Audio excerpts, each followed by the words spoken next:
Bien, entonces vamos a hablar de enfermedades del sistema óseo, en esta primera parte de nuestro tema de osteoarticular. Entonces, primero hay que partir con algunos aspectos generales del sistema óseo. Ustedes ya lo han visto, ya han conocido todos los huesos y todas estas cosas. Y pues ya saben también que sus funciones son varias, entre las que más nos interesan. Vamos a nombrar estas 6. Entonces, la primera función es un elemento de sostén. Los huesos son el soporte de los tejidos blandos y puntos de apoyo de la mayoría de los músculos esqueléticos. Obviamente, si no hubiera huesos, es muy difícil que podamos tener masa muscular. Son un factor de protección, protegen a los órganos internos, forman las cavidades y de esa manera permiten que los órganos no estén directamente en contacto con el exterior o con otras situaciones que la puedan dañar. Son de asistencia al movimiento. Junto con los músculos y la unión entre dos huesos, que son las articulaciones, constituyen una asistencia al movimiento. El cuarto punto es la homeostasis de los minerales. El tejido óseo almacena calcio y este calcio es el que le da la resistencia y también va liberando periódicamente esta cantidad de calcio que le permite al organismo realizar funciones diversas del metabolismo principalmente. Un quinto aspecto es que la médula ósea roja es un tejido conectivo especializado que va a generar las células rojas y las plaquetas. ¿Ya? A partir de ese tejido se generan estos elementos formes de la sangre. Y también sirve como una fuente de almacenamiento de triglicéridos. A medida que pasan los años, la médula ósea roja es reemplazada por médula amarilla, que es fuente de grasas, de adipocitos y de triglicéridos. El tejido óseo, que es el que conforma los huesos, está típicamente compuesto por tejido óseo y otros tejidos conjuntivos, o sea, no solamente un tipo de tejido. Como habíamos hablado, incluye el tejido hemapoyético, el tejido adiposo, además de vasos sanguíneos y nervios, ¿ya? Y si tiene una articulación, va a estar cubierto de un cartílago, ¿ya? Que es el cartílago articular, y va a tener también una cápsula que va a formar la cápsula, la unión con los dos huesos. Tenemos dos tipos de tejido óseo, el compacto y el denso, que es denso, y el esponjoso, que es trabeculado. El tejido óseo compacto generalmente está formado por capas que se van acumulando y son generalmente las que le dan dureza. Mientras la malla central es de aspecto trabeculado, esponjoso, que está formado por láminas de tejido óseo delgadas y que forman este trabeculado. La parte interna del hueso, el tejido esponjoso, que tiene este trabeculado, en su interior circulan los vasos sanguíneos, ya, y contiene la médula ósea, la roja, ¿no es cierto? ¿Cómo está compuesto? Este tejido óseo es un tipo especializado de tejido conectivo, que básicamente una característica importante es la mineralización. Eso hace que el tejido óseo sea muy duro y consistente, y entre medio hay una sustancia fundamental en la que están incluidas las células óseas. Estas células óseas son las encargadas de mantener el hueso, de generar una resorción y una remodelación del hueso. Entonces, si nosotros vemos su composición, el hueso está formado por un 30% de materia orgánica, que incluyen los osteoblastos, los osteocitos, los osteoclastos, ya, y el tejido conectivo. La inorgánica es cerca de la mitad, 45%, que son básicamente las sales cálcicas, el carbonato de calcio y el fosfato de calcio, y tiene un 25% de agua. Estas células están pues inmersas en medio de esta materia inorgánica. Entonces, de tal manera que el hueso tiene esta organización, el hueso maduro, está compuesto por unidades cilíndricas que se llaman osteonas, o también llamados sistemas de Haber, que contienen laminillas concéntricas de matriz ósea alrededor de un conducto central por el que circulan los vasos, las venas y los nervios. Estos canalículos tienen pequeños espacios por el que circulan, ¿ya? Por el que circulan los vasos. Y además, estos canalículos van a contener entre medio de estas laminillas estas células, ¿ya? Los osteocitos, que van a tener una disposición radial con respecto a este conducto central y que pues a través de estos pequeños también vasos sanguíneos se alimentan y se nutren, ¿ya? Los conductos de Bowman también existen, son conductos perforantes, son huesos del túnel, de la matriz ósea, por lo cual pasan vasos sanguíneos hasta la superficie perióstica, ¿ya? Y a través de ellos, las ramificaciones de estos forman los conductos de Havers. Entonces, la estructura del hueso, pues, sigue este patrón concéntrico, que es muy, muy interesante. Como les habíamos dicho, en medio de la matriz ósea están inmersas las células óseas. Estas células óseas son de 4 tipos. Está la célula osteogénica o célula de la que derivan las otras células. El osteoblasto, que es una célula activa que forma la matriz ósea. El osteoclasto, que vendría a ser una célula ya ósea madura, que está la que mantiene el hueso. Y el osteoclasto, que tiene como una célula grande, agrandada, que tiene un borde como rugoso y que es la célula encargada de la resorción ósea. Entonces, las células osteogénicas son las células madre de las que se van saliendo pedacitos y forman los osteoblastos. Estas células se encuentran en el periósteo y en el endosteo y en algunos canales de huesos vecinos a los vasos sanguíneos. De estas osteogénicas derivan los osteoblastos, que ya son las células verdaderas formadores del hueso. Estas secretan fibra colágena y constituyen la matriz osteoide. A medida que se va calcificando esta matriz osteoide, estos osteoblastos quedan separados del resto y van a convertirse en los osteocitos. Los osteocitos son las células óseas ya maduras, son las que van a realizar el intercambio metabólico con la sangre y son las que mantienen la matriz ósea. Y también están los osteoclastos, que son células más grandes, que son familiares de los monocitos y están en la parte externa, externa, en el endosteo. Y su principal labor es la resorción del hueso. Los osteoclastos secretan ácidos y enzimas que hacen que la matriz ósea se disuelva y empiezan a liberar calcio a la sangre. Entonces, de eso se encargan los osteoclastos. ¿Cómo están organizados? Aquí tenemos un esquema que es la osificación del hueso. Aquí tenemos, esta es la matriz ósea, la matriz osteoide recientemente formada, y como ven aquí en el borde están los osteoblastos. Bien pegados a la matriz están los osteoblastos. Estos osteoblastos, pues, van produciendo materia orgánica, ¿ya? Son los que producen la matriz ósea. Y a medida que se van encerrando en esta matriz ósea, se convierten en esto, que son los osteocitos.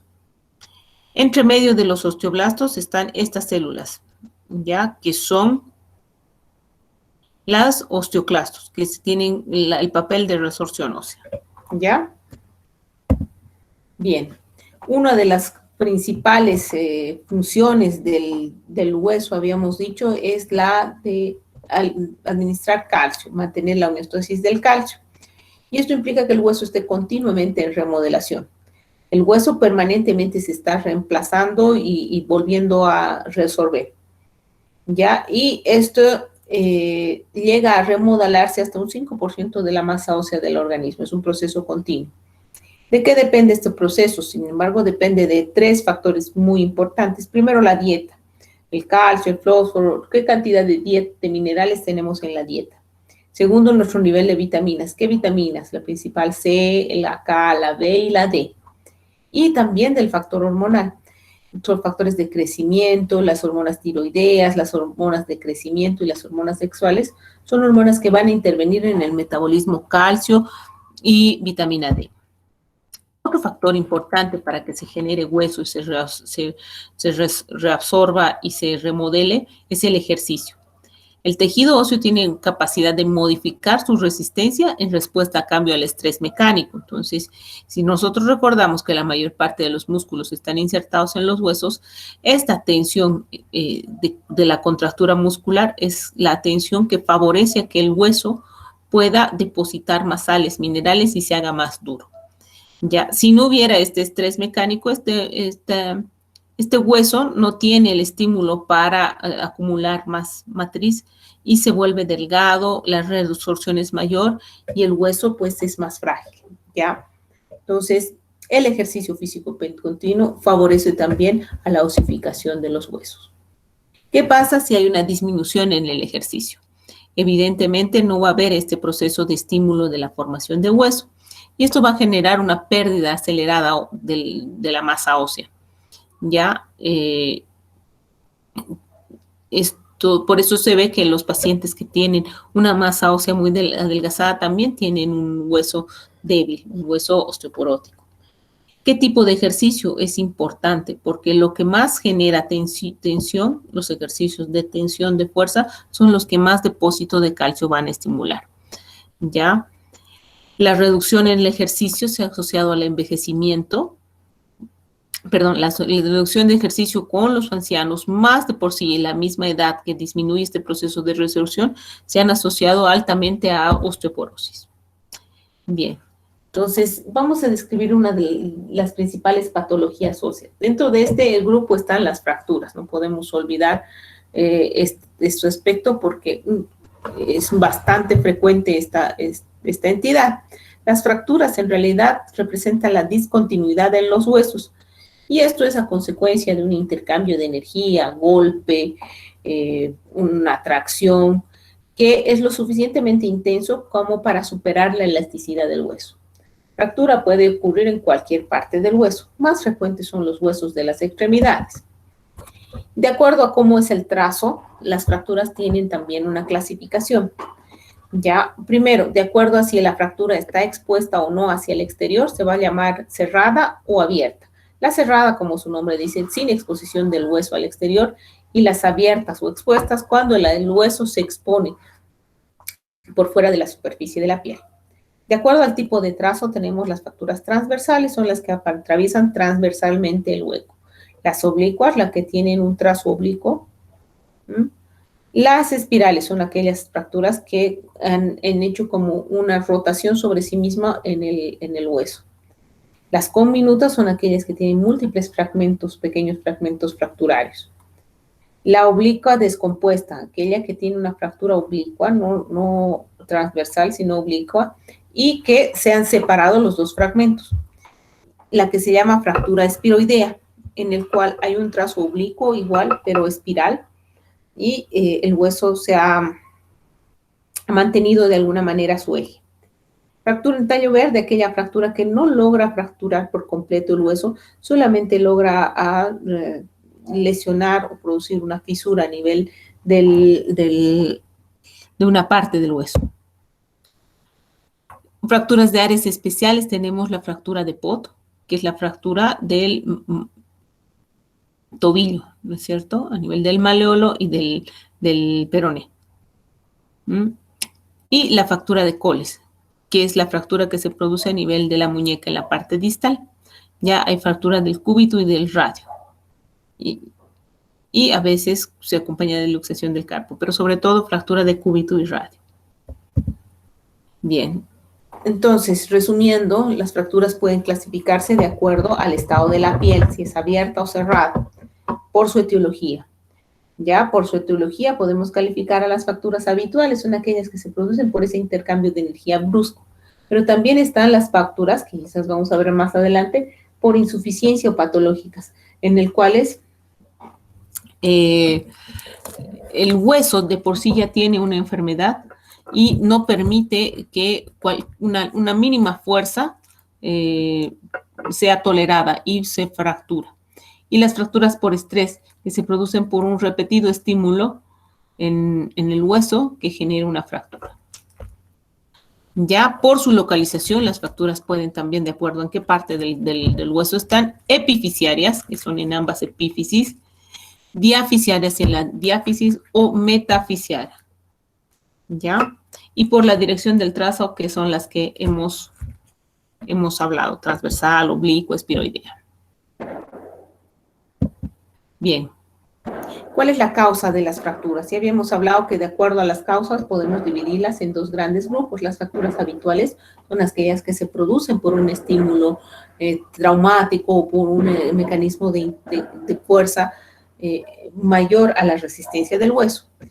Y estas pueden deberse por trauma súbito, como les decía, el resultado de un trauma directo o una fuerza que ejerza presión y supera la dureza del hueso. Dentro de este grupo están también las fracturas por fatiga y estrés. En esta se produce en un hueso sano, huesito sin problemas, pero por la acción repetida ya de un estrés generan una fractura. ¿Ya? ¿Qué estrés? Por ejemplo, la acción repetida de una sobrecarga del hueso. Y la fractura patológica, en esta es ya un hueso enfermo, debilitado por la enfermedad, ya, y que con un trauma mínimo, que usualmente no produce fracturas, genera una fractura. Entonces, las fracturas habituales por trauma, que son las que conocemos, después están las fracturas por fatiga y estrés, que son, como les decía, el resultado de tracciones de fuerzas repetidas en hueso normal, sin exceder la carga del hueso, pero repetidas. ¿Ya? Entonces, estas fracturas por estrés usualmente son, por ejemplo, la fractura del hueso metatarsiano, del segundo metatarsiano, o las fracturas a nivel del tobillo. Se da, por ejemplo, en caminadores, personas que practican deporte, atletismo, marcha, continuamente producen sobrecargas sobre los metatarsianos. ¿Ya? Bien. ¿Por qué se producen estas fracturas? En realidad, por un estrés repetitivo, como hemos dicho, la actividad muscular favorece también a la resorción ósea, pero en exceso puede generar un estrés. Y este estrés repetitivo va a generar que no haya una correcta remodelación y este hueso sea más frágil. Los atletas al correr o trotar ejercen 3 a 8 veces más fuerza que al caminar, lo cual genera una sobrecarga sobre ese hueso y puede obtener una fractura por fatiga, principalmente de los huesos metatarsianos. Y en mujeres usualmente con una actividad normal, pero que tienen una osteopenia que no llega a ser criterio de osteoporosis, pueden también desarrollar fracturas, ¿ya? En este caso, cuando las fracturas se producen en un hueso ya enfermo, se llaman fracturas por insuficiencia, ¿ya? La fractura patológica es una fractura en un hueso ya debilitado, muy debilitado por una lesión preexistente que normalmente no causaría ningún daño. Se asocia usualmente a osteoporosis, pero también pueden ser producidos por tumores benignos o malignos de los huesos. ¿Ya? La línea de fractura usualmente va a atravesar el lugar donde hay la alteración del hueso. Y también se va a sospechar una fractura patológica cuando mentalmente no puede reconstruirse el hueso, porque usualmente la anatomía se pierde de estos huesos y generan un trazo bastante difícil de reconocer. ¿Qué causas son predisponentes? Generalmente están determinadas por la patología y la circunstancia. Los huesos más propensos a esto son los huesos largos y los huesos que más carga soportan, como ser el húmero y el fémur, ¿ya? Las fracturas patológicas pueden deberse a múltiples causas. ¿Qué causas son las más frecuentes? Los tumores óseos o los quistes óseos, los fibromas no ossificantes que van a debilitar en forma local el hueso. El raquitismo, que es una patología asociada a déficit de vitamina D y eso genera fragilidad ósea.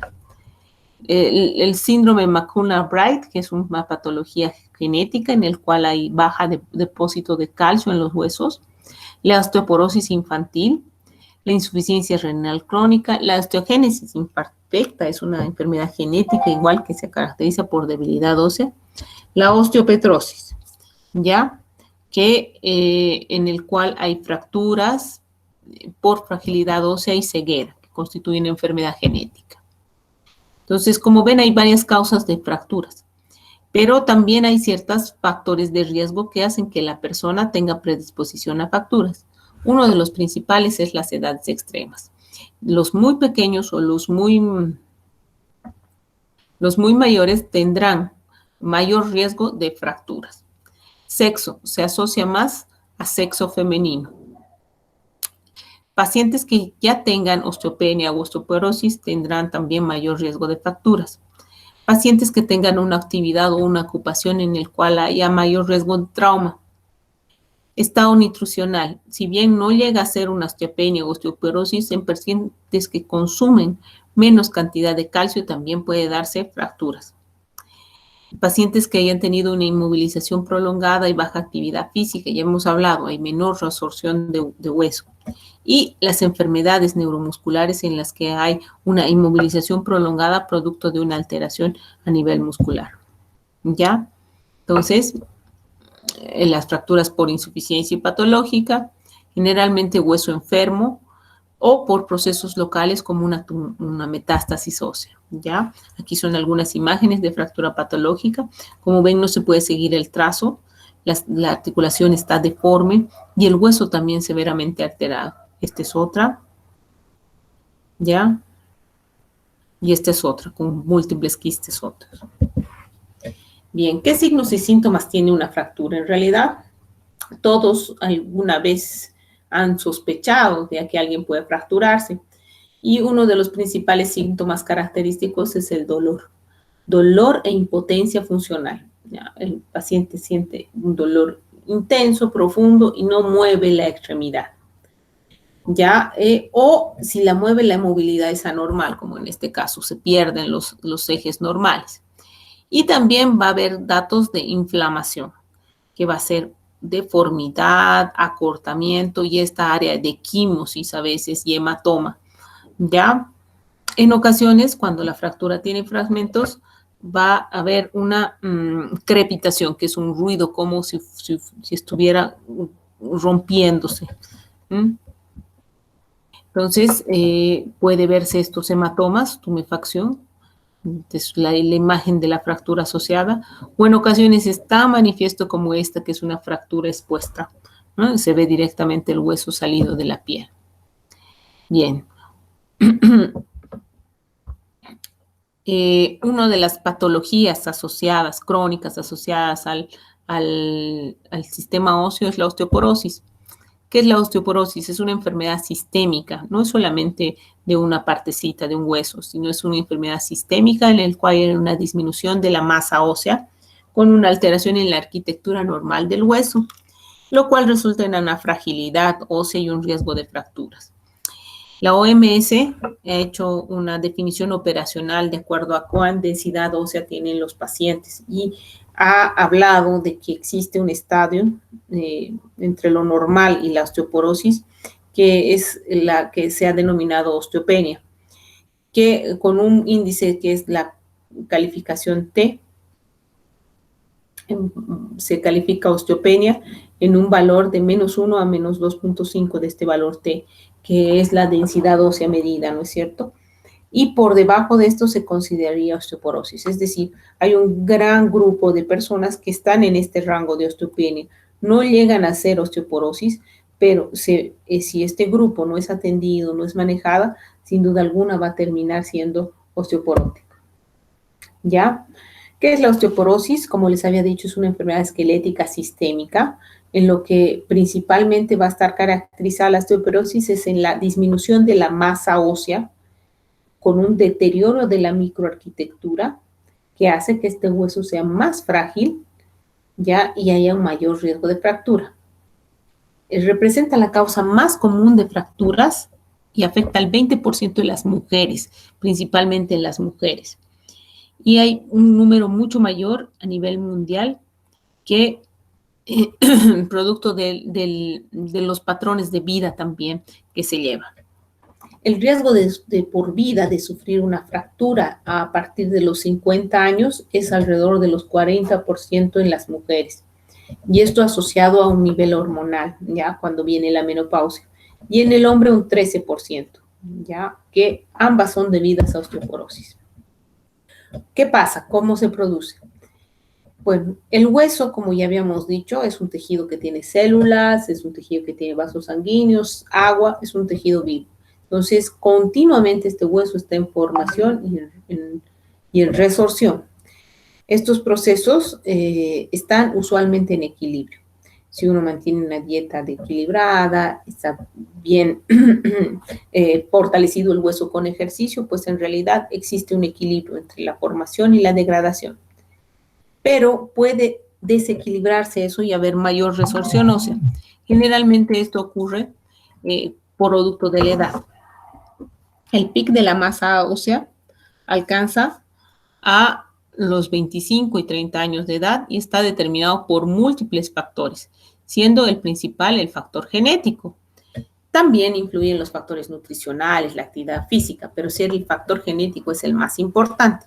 Entonces, normalmente estamos en equilibrio hasta alrededor de los 40 años. Después, producto del propio envejecimiento, pues esto empieza a deteriorarse y se produce una fase de pérdida ósea a partir de esa edad y va siendo progresiva y cuando viene la menopausia incluso esta es mayor. Entonces, poniéndolo aquí, el pico de la masa ósea 25-30 años, determinados también por factor genético, nutricionales y de actividad física, y hasta los 40 años se mantiene entre remodelación y reabsorción. A partir de los 40 entramos en una fase propia de la edad de pérdida ósea, ¿ya? Y esto va a terminar primero en osteopenia y en osteoporosis.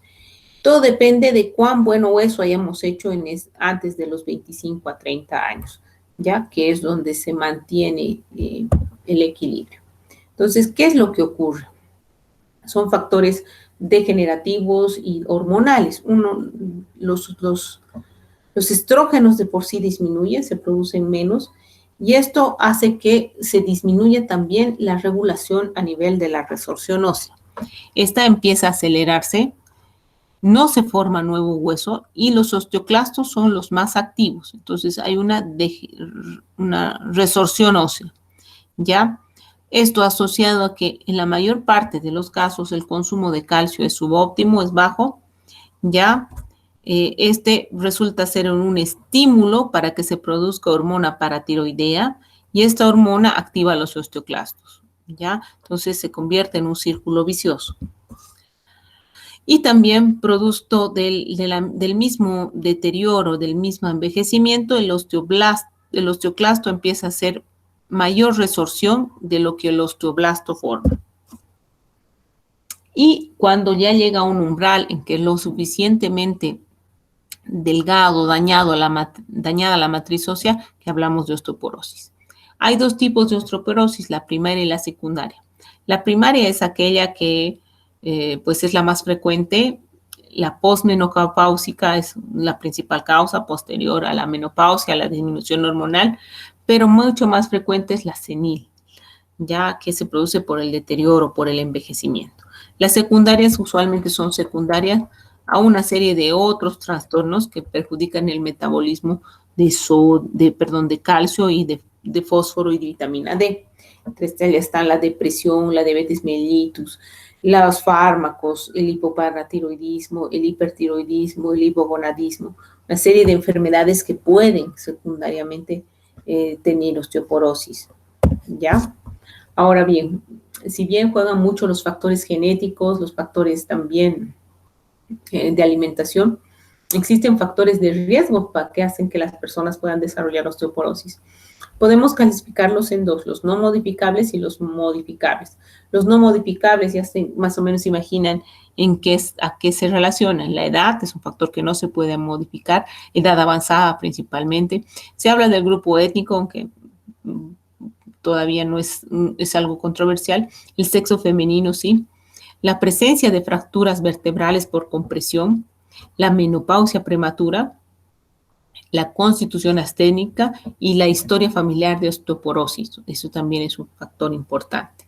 Los riesgos modificables son relacionados principalmente con la dieta, ingesta rica en calcio, estilo de vida más activa, evitar la ingesta excesiva de alcohol, de cafeína también, y el uso de esteroides son factores de riesgo para osteoporosis.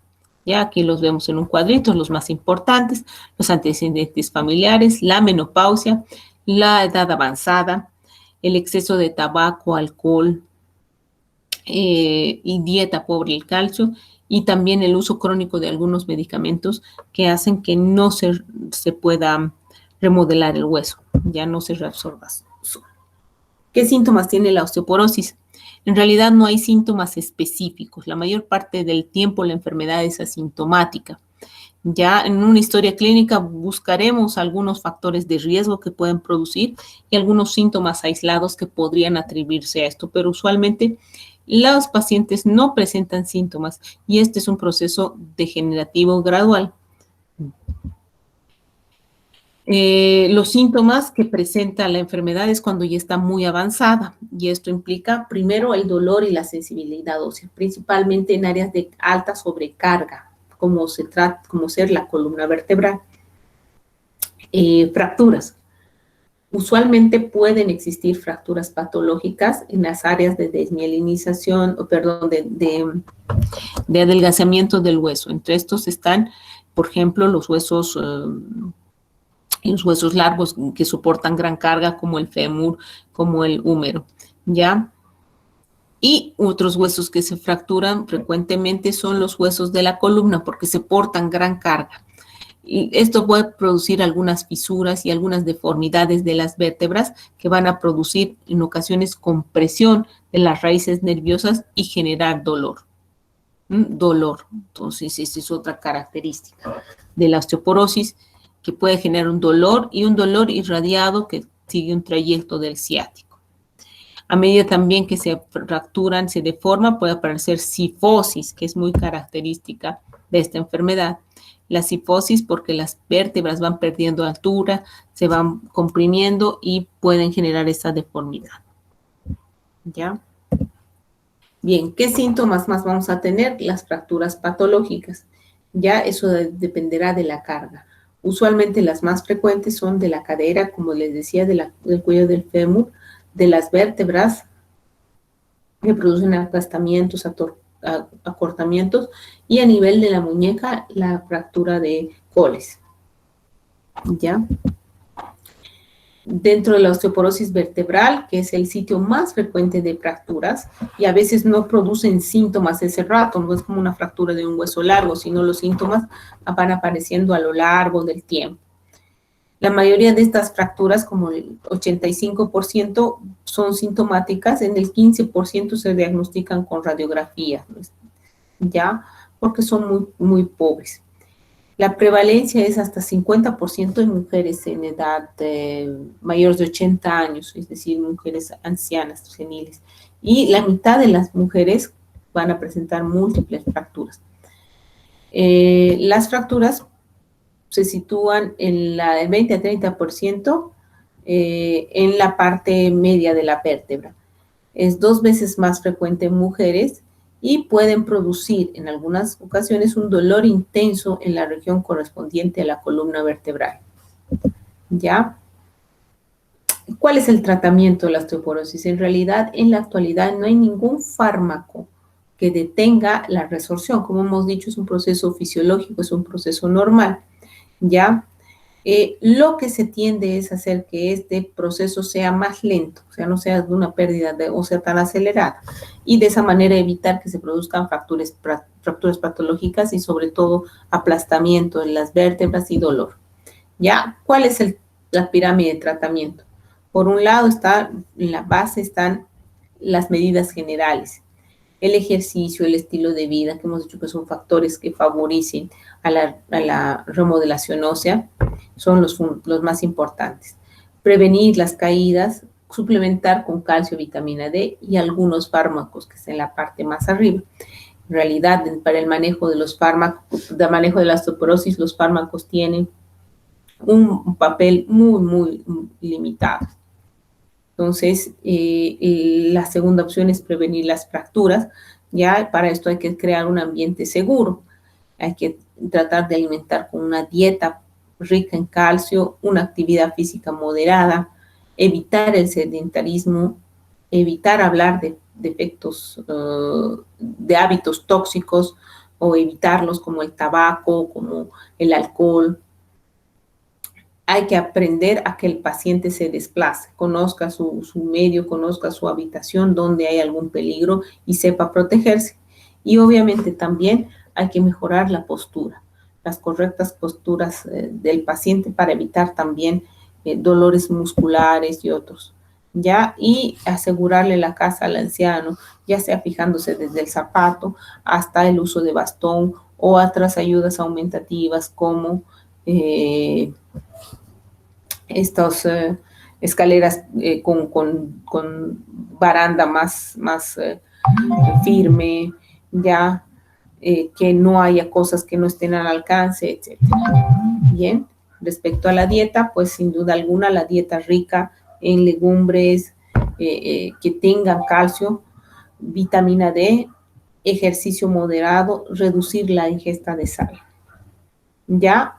Y la fisioterapia que tiene un papel fundamental al estimular la realización de actividad física continua de tal manera que la resorción ósea no se evite, pero por lo menos no sea tan acelerada. Bien.